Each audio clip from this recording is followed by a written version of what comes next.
Good morning students. पिछले video lecture में हमारा टॉपिक चल रहा था magnetic hysteresis curve and magnetic hysteresis, जिसमें हमने ये कर्व देख लिया था जिसको हमने बीएच कर्व कहा था। बीएच कर्व बोल लीजिए या मैग्नेटिक हिस्टैरिसीस कर्व बोल लीजिए। क्लियर है बात। इसमें हमने बताया था कि ये वाला जो पार्ट है, एक्सटर्नल मैग्नेटाइजिंग फील्ड को रिमूव करने पर भी सैंपल में जितना मैग्नेटिज्म शेष रह जाता है उसको हमने रिटेंटिविटी और रेजिडुअल मैग्नेटिज्म कहा था। क्लियर है बात। फिर इस रेजिडुअल मैग्नेटिज्म को जीरो करने के लिए, इसको जीरो करने के लिए रिवर्स डायरेक्शन में जितना एच का वैल्यू हमें अप्लाई करना पड़ता है उसको हमने कहा था कोर्सिविटी। क्लियर है। तो ये दो टर्म्स आज के वीडियो लेक्चर के लिए आपको ध्यान रखनी है। रिटेंटिविटी ध्यान रखनी है, कोर्सिविटी ध्यान रखनी है। ये पूरा लूप बोला था हमने, एक कंप्लीट साइकिल है मैग्नेटाइजेशन डीमैग्नेटाइजेशन का। क्लियर है।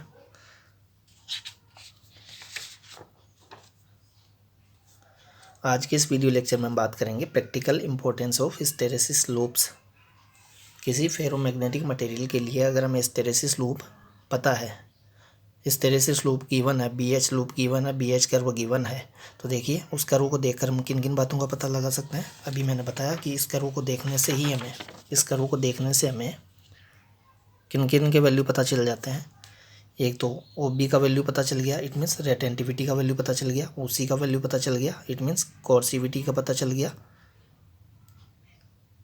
अब ये वाला जो लूप है, इसका एरिया अभी हमने बताया था कि VAN volume multiply by area of BH loop capital A multiply by frequency of magnetization VAN। हमने बताया था कि पर सेकेंड इतना हिस्टैरिसीस लॉस होता है, हिस्टैरिसीस लॉस और एनर्जी लॉस पर second in the ferromagnetic sample.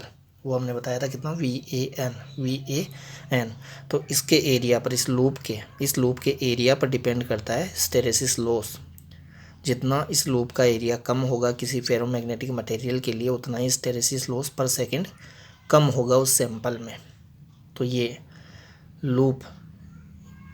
जो लूप है ये वाइड है, अगर ये वाइड है तो इसका एरिया ज़्यादा होगा तो हिस्टैरिसीस लॉस ज़्यादा होगा। इट मीन्स किसी फेरोमैग्नेटिक मटेरियल के लिए BH लूप जो है उसका एरिया ज़्यादा है, BH लूप वाइड है, BH loop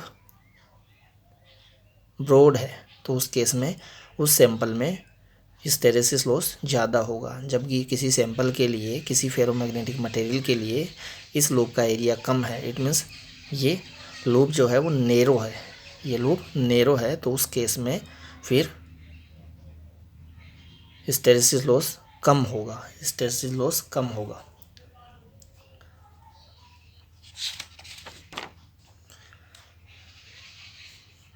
A study of hysteresis loop provides the information about retentivity, coercivity and hysteresis loss of a magnetic material. This helps in proper selection of materials for designing course of transformers and electromagnets and in making permanent magnets. देखिए ये electromagnet जो है वो temporary magnet होता है। जब तक external magnetising field present रहता है तब तक वो मैग्नेट बनी रहती है। जैसे ही एक्सटर्नल मैग्नेटाइजिंग फील्ड को रिमूव करते हैं उसका मैग्नेटिज्म जीरो हो जाता है। तो रिमूव करते ही मैग्नेटिज्म जीरो हो जाए तो इसके लिए ज़रूरी है कि उसकी कोर्सिविटी जो है वो कम होनी चाहिए। देखिए परमानेंट मैग्नेट बनाने के लिए हमें मटेरियल में किन प्रॉपर्टीज़ की रिक्वायरमेंट होगी। अगर हमें परमानेंट मटेरियल बनाना है किसी फेरोमैग्नेटिक मटेरियल से, तो उस फेरोमैग्नेटिक मटेरियल में क्या प्रॉपर्टी होनी चाहिए। देखिए परमानेंट मैग्नेट बनाने के लिए एक तो उसकी कोर्सिविटी जो है सैंपल की वो ज़्यादा होनी चाहिए। कोर्सिविटी ज़्यादा इसलिए होनी चाहिए क्योंकि कोर्सिविटी ही ज़्यादा होगी तो उसको इजीली डीमैग्नेटाइज नहीं किया जा सकेगा, और हम यही तो चाहते हैं परमानेंट मैग्नेट में। परमानेंट मैग्नेट का मीनिंग हो गया कि एक बार उसको मैग्नेटाइज कर लिया तो वो इजीली डीमैग्नेटाइज नहीं होनी चाहिए एक्सटर्नल फील्ड में। तो एक्सटर्नल फील्ड में इजीली डीमैग्नेटाइज वही सैंपल नहीं होता है जिसके लिए ये वाला जो पार्ट है वो ज़्यादा होता है। कोर्सिविटी जिसके लिए ज़्यादा होगी वो इजीली डीमैग्नेटाइज नहीं होगा। तो परमानेंट मैग्नेट बनाने के लिए फेरोमैग्नेटिक मटेरियल की कोर्सिविटी ज़्यादा होनी चाहिए, और ये वाला जो पार्ट है वो भी पार्ट रेटेंटिविटी वो भी ज़्यादा होनी चाहिए। वो ज़्यादा होगी तो स्ट्रॉन्ग मैग्नेट बनेगा, स्ट्रॉन्ग मैग्नेटिज्म वाला मैग्नेट बनेगा। तो परमानेंट मैग्नेट बनाने के लिए मटेरियल में रेटेंटिविटी की प्रॉपर्टी भी ज़्यादा होनी चाहिए, रेटेंटिविटी उस सैंपल की ज़्यादा होनी चाहिए, मटेरियल की ज़्यादा होनी चाहिए, कोर्सिविटी भी ज़्यादा होनी चाहिए। जबकि टेम्परेरी मैग्नेट इलेक्ट्रोमैग्नेट बनाने के लिए उसके लिए कोर्सिविटी का वैल्यू नेग्लिजिबल होना चाहिए, बहुत कम होना चाहिए। तो कोर्सिविटी का वैल्यू जितना कम होगा तो वह उतना ही ईजिली डीमैग्नेटाइज हो सकेगा। जैसे ही आप एक्सटर्नल मैग्नेटाइजिंग फील्ड रिमूव करेंगे तो उसमें थोड़ा सा ही ये रहेगा, क्या, मैग्नेटिज्म शेष रहेगा, और वो भी इधर थोड़ा सा ही एच रिवर्स डायरेक्शन में अप्लाई करते ही जीरो हो जाएगा। इट मीन्स इलेक्ट्रोमैग्नेट बनाने के लिए फेरोमैग्नेटिक मटेरियल में किन प्रॉपर्टीज़ का होना चाहिए, कौन कौन सी प्रॉपर्टी होनी चाहिए, ये वाली प्रॉपर्टी होनी चाहिए। इसके लिए ये पार्ट जो है ओसी पार्ट कोर्सिविटी उसके लिए कम होनी चाहिए, ये भले ही ज़्यादा हो, ये तो ज़्यादा ही होनी चाहिए, ताकि जब हम उसको मैग्नेट बनाएं तो उसका मैग्नेटिज्म बहुत ज़्यादा हो। क्लियर बात। तो हमें ये बोर्ड एग्जाम में पूछा जाता है कि इलेक्ट्रोमैग्नेट बनाने के लिए कौन कौन से मटेरियल यूज में लिए जाते हैं, ट्रांसफार्मर की कोर बनाने के लिए कौन से कोर जो है ट्रांसफार्मर की कोर बनाने के लिए कौन से मटेरियल यूज में लिए जाते हैं, उन मटेरियल्स में किन किन प्रॉपर्टीज़ का होना जरूरी है, परमानेंट मैग्नेट बनाने के लिए कौन सा मटेरियल यूज में लिया जाता है, उस मटेरियल में क्या प्रॉपर्टी होनी चाहिए। तो यही बातें हमने यहाँ बता भी रखी है। देखिए, This helps in a proper selection of a material for designing cores of transformer and electromagnets and in making permanent magnets। अब देखिए यहाँ पर वो जो अभी हमने बताया रेटेंटिविटी, कोर्सिविटी, उसके बेस पे हमने मटेरियल्स को दो कैटेगरी में डिवाइड किया है, hard ferromagnetic material, soft ferromagnetic material. तो हार्ड फेरोमैग्नेटिक मटेरियल किन को बोलेंगे, जिनको एक बार मैग्नेटाइज कर लें तो एक्सटर्नल फील्ड रिमूव करने पर भी वो ईजिली डीमैग्नेटाइज नहीं होंगे। इट मीन्स जिनको ईजिली डीमैग्नेटाइज नहीं किया जा सकता उनको हम बोलेंगे हार्ड फेरोमैग्नेटिक मटेरियल्स। इनके लिए कोर्सिविटी का वैल्यू ज़्यादा होना चाहिए, कोर्सिविटी का वैल्यू ज़्यादा होगा तभी तो बहुत ज़्यादा एक्सटर्नल फील्ड रिवर्स डायरेक्शन में अप्लाई हो जाएगा, तब जाकर कोई वो डीमैग्नेटाइज होगा।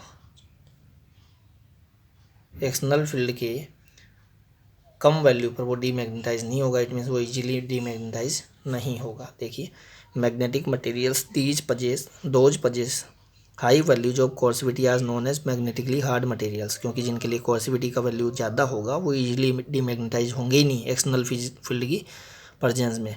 अपोजिट डायरेक्शन में भी आपने एक्सटर्नल फील्ड अप्लाई कर दिया है तो भी वो इजीली डीमैग्नेटाइज नहीं होगा, क्योंकि उसके लिए कोर्सिविटी का वैल्यू ज़्यादा है। तो ऐसे मटेरियल को, ऐसे फेरोमैग्नेटिक मटेरियल को हम बोलते हैं हार्ड फेरोमैग्नेटिक मटेरियल।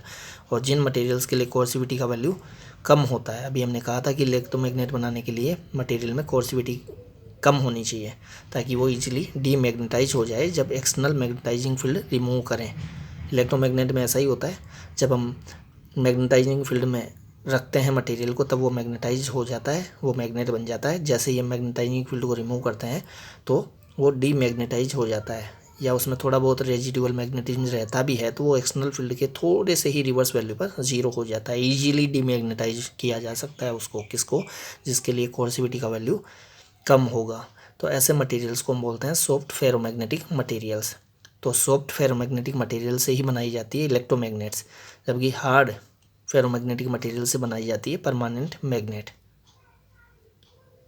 स्टील है, टिकोनल है, एल्निको है, ये हार्ड फेरोमैग्नेटिक मटेरियल की कैटेगरी में आते हैं जिससे हम परमानेंट मैग्नेट्स बनाते हैं। जबकि ट्रांसफार्मर की जो कोर है और इलेक्ट्रोमैग्नेट्स की जो कोर है वो हम बनाते हैं जनरली सॉफ्ट आयरन से। और भी कुछ मटेरियल्स के नाम हैं जो हम नेक्स्ट पेज पे देखेंगे। जनरली सॉफ्ट आयरन यूज में लिया जाता है, किसके लिए, ट्रांसफार्मर एंड इलेक्ट्रोमैग्नेट्स की कोर बनाने के लिए। अब ट्रांसफार्मर क्या होता है, इसको आप अल्टरनेटिंग करंट वाला एक चैप्टर पढ़ेंगे, उसमें डिटेल में देखेंगे। ट्रांसफार्मर जो है वो स्टेप अप स्टेप डाउन दो टाइप का होता है, जो कि एसी की वोल्टेज को इंक्रीज करता है या डिक्रीज करता है। स्टेप अप इंक्रीज करता है, स्टेप डाउन डिक्रीज करता है वोल्टेज को। एसी वोल्टेज को इंक्रीज और डिक्रीज करने के लिए ट्रांसफार्मर यूज में लिया जाता है। तो ट्रांसफार्मर में दो कोयल्स होती है, एक कोयल प्राइमरी कोयल, एक कोयल सेकेंडरी कोयल। तो उन दोनों कोयल्स के अंदर जो है वो मैग्नेटिक मटेरियल की कोर यूज में ली जाती है, मैग्नेटिक मटेरियल की कोर यूज में ली जाती है। तो उस कोर में कौन सा फेरोमैग्नेटिक मटेरियल यूज में लिया जाना चाहिए? सॉफ्ट फेरोमैग्नेटिक मटेरियल यूज में लिया जाना चाहिए, क्योंकि ट्रांसफार्मर की वो जो कोयल्स अभी मैंने बताई, प्राइमरी कोयल, सेकेंडरी कोयल, उसमें जब AC अल्टरनेटिंग करंट फ्लो होगी तो वो जो कोर है, कोर का जो मटेरियल है वो बारी बारी से मैग्नेटाइज डीमैग्नेटाइज होगा, बारी बारी से मैग्नेटाइज डीमैग्नेटाइज होगा। तो अभी हमने बताया था कि मैग्नेटाइजेशन डीमैग्नेटाइजेशन के हर साइकिल में कुछ हिस्टैरिसीस लॉस होगा, कुछ हिस्टैरिसीस लॉस होगा। तो उसमें तो वो साइकिल मैग्नेटाइजेशन डीमैग्नेटाइजेशन के कंटिन्यूस चलते ही रहेंगे, मटेरियल में, कोर में तो चलते ही रहेंगे, तो हिस्टैरिसीस लॉस बहुत ज़्यादा हो जाएगा अगर वो हार्ड फेरोमैग्नेटिक मटेरियल की कोर हमने बनाई तो। इसलिए वो कोर हम सॉफ्ट फेरोमैग्नेटिक मटेरियल की बनाते हैं, सॉफ्ट आयरन की बनाते हैं, क्योंकि सॉफ्ट आयरन के लिए वो जो हिस्टैरिसीस लूप है, BS लूप है, उसका एरिया कम होता है, एरिया कम होने से हिस्टैरिसीस लॉस भी कम होता है। देखिए एरिया की डायरेक्टली प्रोपोर्शनल है हिस्टैरिसीस लॉस। तो जिस फेरोमैग्नेटिक मटेरियल के लिए BH लूप का, हिस्टैरिसीस लूप का एरिया कम होगा, it means narrow BH loop होगा, जिसके लिए उससे बनाएंगे ट्रांसफार्मर की कोर। तो ऐसा मटेरियल होता है सॉफ्ट आयरन। और भी मटेरियल स्टेलॉय है, परमेलॉय है, ट्रांसफार्मर स्टील है, जिनकी हम नेक्स्ट पेज पे बात करेंगे अभी। तो मैंने यहाँ hard ferromagnetic material, soft ferromagnetic materials की बात की है। मैंने कहा कि सॉफ्ट फेरोमैग्नेटिक मटेरियल से हम बनाएंगे ट्रांसफार्मर की कोर, इलेक्ट्रोमैग्नेट्स की कोर। हार्ड फेरोमैग्नेटिक मटेरियल से हम बनाएंगे permanent magnets. Hard ferromagnetic material के लिए कोर्सिविटी का जो वैल्यू है वो ज़्यादा होता है, सॉफ्ट फेरोमैग्नेटिक मटेरियल के लिए कोर्सिविटी का वैल्यू कम होता है। इसके लिए हिस्टैरिसीस लॉस ज़्यादा होता है, इनमें हिस्टैरिसीस लॉस कम होता है सॉफ्ट फेरोमैग्नेटिक मटेरियल्स में, क्योंकि इनके लिए BH लूप जो है उसका एरिया कम होता है, इनके लिए BH लूप नैरो होता है, इनके लिए BH लूप ब्रॉड होता है, वाइड होता है, इसलिए उस लूप का एरिया ज़्यादा होता है। एरिया ज़्यादा होने से हिस्टैरिसीस लॉस ज़्यादा होता है। इनमें नैरो होता है BH लूप, तो उसका एरिया कम होता है, एरिया कम होता है तो इनमें हिस्टैरिसीस लॉस भी कम होता है। तो ट्रांसफार्मर की कोर में हम सॉफ्ट फेरोमैग्नेटिक मटेरियल यूज में लेते हैं, जिससे हिस्टैरिसीस लॉस जो होता है उसमें वो कम होता है।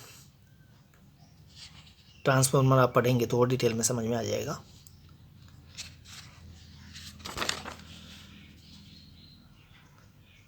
देखिए हमने यहाँ बताया है कि परमानेंट मैग्नेट जो है वो बनाने के लिए एल्निको स्टील टिकोनल यूज में लेते हैं। ये हार्ड फेरोमैग्नेटिक मटेरियल्स होते हैं, इनके लिए कोर्सिविटी का जो वैल्यू होता है वो ज़्यादा होता है, इसलिए एक बार इनको अगर हम मैग्नेटाइज कर लें एक्सटर्नल मैग्नेटाइजिंग फील्ड में रखकर तो ये इजीली डीमैग्नेटाइज नहीं होते, इजीली डीमैग्नेटाइज नहीं होते, इट मीन्स ये परमानेंट मैग्नेट बन जाते हैं। लेकिन सॉफ्ट फेरोमैग्नेटिक मटेरियल जो है उनको इजीली डीमैग्नेटाइज किया जा सकता है, उनको मैग्नेटाइज करने के बाद में।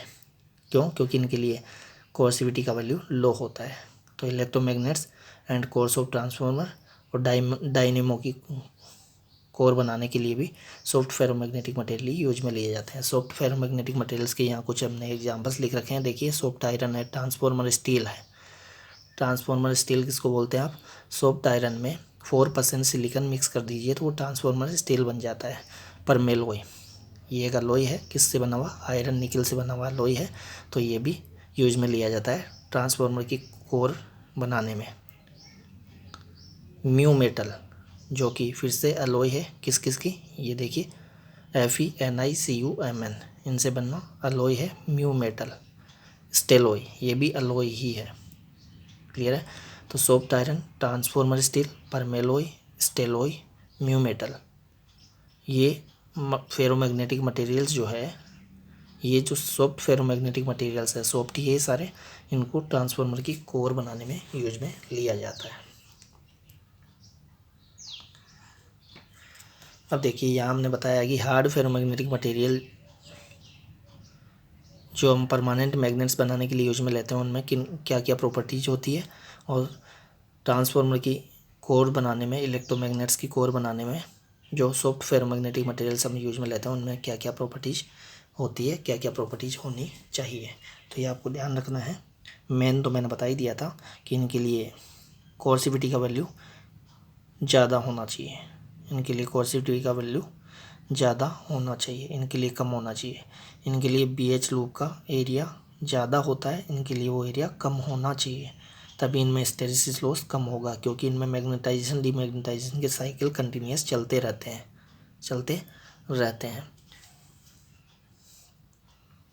कैसे चलते रहते हैं वो तो आपको एसी चैप्टर स्टडी करने के बाद ही समझ में आएगा। इनमें ट्रांसफार्मर के अंदर जो कोर यूज में लेते हैं, primary coil and secondary coil जो है वो कोर के ऊपर ही लपेट कर ट्रांसफार्मर बनाया जाता है। तो उस कोयल के वायर्स में वो जो कोयल्स है, primary coil secondary coil transformer, उसमें जो अल्टरनेटिंग करंट हम फ्लो करवाते हैं, तो अल्टरनेटिंग करंट जो है वो टाइम के साथ अपनी डायरेक्शन एंड वैल्यू चेंज करती रहती है कंटिन्यूसली। तो उसके कारण जो magnetising field intensity H produce होती है वो भी कंटिन्यूसली अपना वैल्यू एंड डायरेक्शन चेंज करती रहती है, जिससे वो फेरोमैग्नेटिक मटेरियल जिसकी हम कोर बना रहे हैं वो भी बारी बारी से मैग्नेटाइज डीमैग्नेटाइज होती रहती है। तो अगर उस फेरोमैग्नेटिक मटेरियल के BH लूप का एरिया ज़्यादा हुआ तो फिर तो हिस्टैरिसीस लॉस ज़्यादा होगा। इसलिए ट्रांसफार्मर की कोर बनाने में ऐसा मटेरियल यूज में लिया जाना चाहिए जिसके लिए BH लूप जो है वो नेरो हो, BH लूप का एरिया कम हो, ताकि हिस्टैरिसीस लॉस कम हो। तो BH लूप का एरिया कम तभी होगा जब उसमें ये प्रॉपर्टीज होगी। तो ये प्रॉपर्टीज आपको लर्न करनी है, वीडियो को पॉज करके आप इनको देख सकते हैं। देखिए हमने यहाँ परमानेंट मैग्नेट में क्या क्या बताइए, high retentivity, high कोर्सिविटी, large hysteresis loss. अब देखिए लार्ज हिस्टैरिसीस लॉस हम चाहते नहीं हैं, लेकिन हार्ड फेरोमैग्नेटिक मटेरियल में वो होगा ही। क्यों होगा? क्योंकि हार्ड फेरोमैग्नेटिक मटेरियल के लिए हाई रिटेंटिविटी होती है, हाई कोर्सिविटी होती है। तो ये दोनों ही हाई होगी, तो वो जो लूप है, BH लूप है, वो ब्रॉड होगा, वो वाइड होगा तो फिर उसके लिए एरिया ज़्यादा होगा, एरिया ज़्यादा होगा तो हिस्टैरिसीस लॉस ज़्यादा होगा। हिस्टैरिसीस लॉस हम ज़्यादा चाहते नहीं है, लेकिन ज़्यादा यहाँ होगा ही। हाँ, ये हम ज़्यादा ही चाहते हैं, क्या? हाई रिटेंटिविटी होनी चाहिए। क्यों? ताकि स्ट्रॉन्ग परमानेंट मैग्नेट बन सके उस हार्ड फेरोमैग्नेटिक मटेरियल से। हाई कोर्सिविटी होनी ही चाहिए ताकि वो इजीली डीमैग्नेटाइज नहीं हो, एक बार मैग्नेटाइज होने के बाद में परमानेंट मैग्नेट बन जाए वो। ये हम चाहते नहीं है, लेकिन ये होगा ही। हाई मैग्नेटिक परमेबिलिटी, वो अपने अंदर से ज़्यादा मैग्नेटिक फील्ड लाइंस को पास होने देना चाहिए, तभी वो ज़्यादा मैग्नेटाइज होगा। और हम चाहते हैं कि वो ज़्यादा ही मैग्नेटाइज हो, उसका मैग्नेटाइजेशन का वैल्यू ज़्यादा हो ताकि स्ट्रॉन्ग मैग्नेट बने। तो हाई मैग्नेटिक परमेबिलिटी होनी चाहिए, हाई रेटेंटिविटी होनी चाहिए, हाई कोर्सिविटी होनी चाहिए। ये हाई होती है, ये हाई हम चाहेंगे नहीं। क्लियर बात? यहाँ पर हाई रेटेंटिविटी होनी चाहिए, लो कोर्सिविटी होनी चाहिए ताकि इजीली वो डीमैग्नेटाइज हो जाए, क्योंकि यहाँ तो बारी बारी से साइकिल चलेंगे मैग्नेटाइजेशन डीमैग्नेटाइजेशन के। तो वो मैग्नेटाइज होने के बाद अगर इजीली डीमैग्नेटाइज नहीं हुआ तो एनर्जी लॉस, हिस्टैरिसीस लॉस ज़्यादा होगा। तो हिस्टैरिसीस लॉस कम हो, इसके लिए ज़रूरी है कि लो कोर्सिविटी का मटेरियल होना चाहिए ट्रांसफार्मर की कोर में, हाई परमेबिलिटी होनी चाहिए, लो हिस्टैरिसीस लॉस होना चाहिए। क्लियर बात? तो क्या क्या प्रॉपर्टीज़ होनी चाहिए ट्रांसफार्मर की कोर के लिए, जो फेरोमैग्नेटिक मटेरियल हम यूज में लेंगे उसमें, वो हमने यहाँ बता रखा है। क्या क्या प्रॉपर्टीज़ होनी चाहिए परमानेंट मैग्नेट बनाने के लिए जो हम फेरोमैग्नेटिक मटेरियल यूज में लेंगे उसमें, वो हमने यहाँ बता रखी है। इसमें ये वाली रिक्वायर्ड प्रॉपर्टी नहीं है, लेकिन ये होगी ही होगी, ये होगी। कौन? Large hysteresis loss.